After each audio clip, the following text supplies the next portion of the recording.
তৃণমূল নেতা নেত্রীদের বিরুদ্ধে কুরুচিকর পোস্টারের প্রতিবাদে কাকরতলা থানায় বিক্ষোভ প্রদর্শন। বুধবার রাতে খয়রাশাল ব্লক এলাকার বড়রা, নাকড়াকোন্দা, নওপাড়া সহ বিভিন্ন জায়গা থেকে ব্লক স্তরে বড়রা গ্রামের 3 তৃণমূল নেতা নেত্রী ও তাদের পরিবারকে জড়িয়ে বেশ কিছু কুরুচিকর মন্তব্যজনিত লিফলেট পড়ে থাকতে দেখা যায়। কেবা কারা রাতের অন্ধকারে ছড়িয়ে গেছে বলে অনুভব। আর তা জনসমক্ষে আসতেই চাঞ্চল্য ছড়িয়ে পড়ে এলাকায়। কুরুচিকর পোস্টারের প্রতিবাদে খয়রাশাল ব্লক মহিলা তৃণমূল কংগ্রেসের তরফে শুক্রবার কাকরতলা থানার সামনে বিক্ষোভ প্রদর্শন করেন। পরবর্তীতে ব্লক মহিলা তৃণমূল নেতৃত্ব, ব্লক তৃণমূল কোর কমিটির সদস্যগণ মিলিতভাবে কাকরতলা থানার ওসির সাথে দেখা করেন। ঘটনায় জড়িতদের অবিলম্বে গ্রেফতার এবং উপযুক্ত শাস্তির দাবি জানান। উল্লেখ্য, তৃণমূল নেতৃত্বের দিন খয়রাশাল ব্লক তৃণমূলের কোর কমিটির সদস্য তথা প্রাক্তন ব্লক তৃণমূল সভাপতি কাঞ্চন অধিকারী ও তার পুত্র আকাশ অধিকারীর দিকেই সন্দেহের আঙুল তোলে। যদি এ বিষয়ে কাঞ্চন অধিকারীর সাথে যোগাযোগ করা হলে তিনি বলেন, আমি একজন শিক্ষক, এ ধরনের জঘন্য কাজকে ঘৃণা করি। আমি এ কাজ করতে পারি না। প্রয়োজনে প্রমাণ করুক, দোষী ব্যক্তির শাস্তি পাক চায়।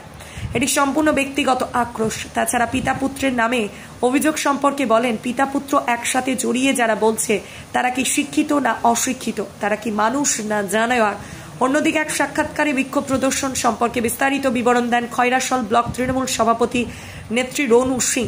উক্ত কর্মসূচিতে উপস্থিত ছিলেন রাজ্য মহিলা তৃণমূল কংগ্রেসের সম্পাদিকা অসীমা ধীবর, খয়রাশাল ব্লক মহিলা তৃণমূল নেত্রী প্রান্তিকা চ্যাটার্জি, কেনিজ রাশেদ প্রমুখ। এছাড়াও ছিলেন খয়রাশাল ব্লক তৃণমূল কোর কমিটির আহ্বায়ক মৃণাল কান্তি ঘোষ, শ্যামল গায়েন এবং 2 সদস্য কাঞ্চন দে ও উজ্জ্বল হক কাদেরি।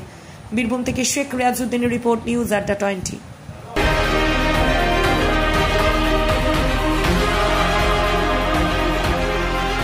আজ খয়রাশাল ব্লকের বড়া জিপিতে দীর্ঘদিন ধরে যে একটা চক্রান্ত চলছে, সেই চক্রান্তের কিন্তু অবসান ঘটাতে চলেছি আমরা। তার কারণ কিছুদিন গত পরশুদিন একটা হ্যান্ডবিল পাওয়া গেছে, বিভিন্ন জায়গায় হ্যান্ডবিলটা ছড়ানো হয়েছে। সেখানে কেনিজদির আমাদের মহিলা সভানেত্রী কেনিজ রাশেদ, সাথে জয়নাল ভাই, সাথে আমাদের উজ্জ্বল কাদেরি এবং আরও কিছু মহিলার নাম জড়িত আছে।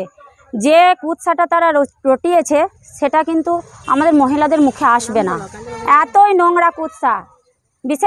বিশেষ সূত্রে আমরা জানতে পেরেছি এখানে অধিকারী পরিবার, বিশেষ করে কাঞ্চন অধিকারী এবং আকাশ অধিকারী জড়িত। এটা আমরা বিশেষ সূত্র থেকে জানতে পেরেছি। তো যাই হোক, আমরা আজকে প্রশাসনের কাছে ডেপুটেশন দিতে এসেছিলাম। সমস্ত খয়রাশাল ব্লকের মহিলারা আজ একজোট হয়ে দলমত নির্বিশেষে মহিলাদের যে এই নোংরা কথাটার প্রতিবাদে তারা কিন্তু সবাই এক জায়গায় এসে মিলিত হয়েছে। প্রশাসন আমাদেরকে আশ্বাস দিল, প্রশাসনের সাথে আমাদের সাক্ষাৎ হলো, তারা আশ্বাস দিল, তাদের উপর আমার সম্পূর্ণ ভরসা আছে। কিন্তু এই ভরসা যদি আমাদের ভেঙে যায়, আমরা কিন্তু বৃহত্তর আন্দোলনের দিকে যাব।